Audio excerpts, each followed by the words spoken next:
Hello everyone, আসসালামু আলাইকুম। Welcome to my daily blog. সকাল সকাল প্রেজেন্টেশন, ক্লাস টেস্ট সবই একসাথে। চলে গেলাম ভার্সিটিতে। এই তো সবাই প্রেজেন্টেশনের জন্য প্রিপেয়ার হচ্ছে। আমার প্রেজেন্টেশন আগেই শেষ হয়ে গেছে, এই জন্য আমি চিল করে সবার ভিডিও নিচ্ছি।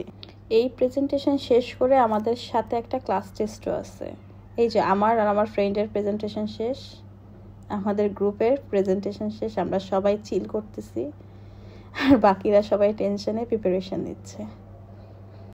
এই তো আমার একটা ফ্রেন্ড নিউলি ম্যারিড, ওকে আস্ক করলাম বিয়ের লাইফটা কেমন যাচ্ছে। প্রেজেন্টেশন এক্সাম সব শেষ করে সবাই মিলে প্ল্যান করলাম, যেহেতু শাড়ি পরেছি সবাই, তো কেন না একটু নদীর পাড়ে ঘুরে আসি। এই তো যেই ভাবা সেই কাজ, সবাই মিলে চলে গেলাম নদীর পাড়ে। আসলে নদীর পাড়টা আমাদের ভার্সিটি থেকে অনেক কাছে। আজকের ওয়েদারটা অনেক ভালো ছিল। আমরা সব ফ্রেন্ডরা মিলে একটা নৌকা ঠিক করে নিব, ঘন্টাখানিকের জন্য নৌকায় থাকবো আর কিছু ভিডিও ক্লিপ নিব। পাশেই ভাত ভর্তার আইটেম আছে, তাই এখানের কাজ শেষ করে আমরা সবাই মিলে আজকে ভাত ভর্তা খাবো। আর এখানে ঘন্টা প্রতি নৌকার ভাড়া ধরা হয়। আপনাকে অনেকেই বলবে 500 টাকা, 600 টাকা, 400 টাকা। আপনি ভালোভাবে দরদাম যদি করতে পারেন, আপনি খুব কমে নৌকা পাবেন। যেমন আমরা একটা ভুল করেছিলাম, যে একজনকে ধরে উনি আমাদের বলছিল 500 টাকা, পরে 400 টাকা বলে, কিন্তু অনেকেই পিস থেকে 300 টাকা, 150 টাকা, 150 টাকা না, 250 টাকা পর্যন্ত বলছে। সো আমরা লাস্ট পর্যন্ত ওই চাচার নৌকাতেই উঠছি 300 টাকা দিয়ে। আপনি বার্গেটিং করে সবার সাথে দেন নৌকা ঠিক করবেন, হুটহাট করে নৌকা ঠিক করবেন না।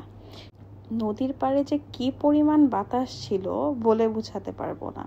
আর ওয়েদারটাও এত ভালো ছিল, আমরা সব ফ্রেন্ডরা মিলে অনেক এনজয় করেছি, অনেক মজা করেছি। আমি কি ভয় পাই এগুলা? আমি তোমাদের এন্টারটেইনমেন্ট করার জন্য একটা মজা দিছি। এই নৌকা আমি প্রতিদিন উঠি, এই মাথা থেকে ওই মাথা আমি সাঁতরাই যাই। আমি অলিম্পিকে চ্যাম্পিয়ন। এই যে নাড়াইছি কি, মানে আমি তোমাদেরকে মজা দিচ্ছি, এন্টারটেইনমেন্ট করতেছি। যদি এন্টারটেইনমেন্ট না হয়, কারণ আমি তো অলিম্পিক চ্যাম্পিয়ন, আমি এই মাথা থেকে ওই মাথা সাঁতার কাইটা যাইতে পারি। হ্যাঁ, ফর্মাল ভিজে যাবে, এই জন্য।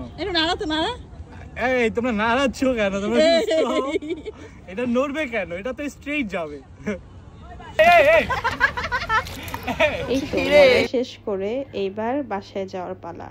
আসলে ভাবছিলাম যে পাশেই ভাত ভর্তা নাকি অনেক ভালো, খাবো, বাট হয়ে উঠলো না, কারণ অনেক টাইম হয়ে গেছে। বাবুকেও রেখে আসছি, নিয়ে আসতে হবে, বাবুর শরীরটাও এতটা ভালো না নাকি।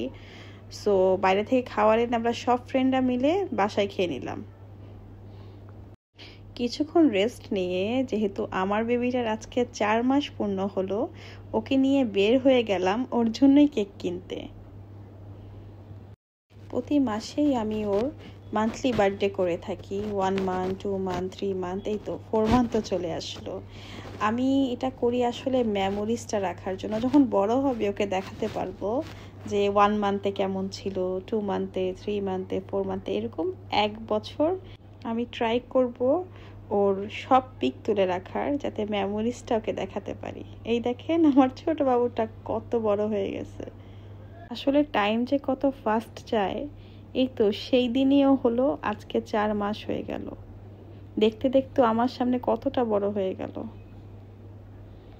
আর আমার বাবুটা বাইরে বের হলে খুব খুশি। ওর বাইরে ঘোরা খুব পছন্দ করে। সবসময় তো ওকে নিয়ে বের হওয়া হয় না, তো মাঝে মাঝে ট্রাই করি ওকে নিয়ে একটু বের হওয়ার, একটু বাইরে ঘোরানো। সবসময় তো বাসায় রাখাও ভালো না।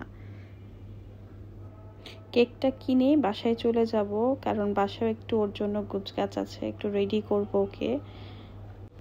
এই তো আমার বাচ্চার 4 মাস কমপ্লিট হলো।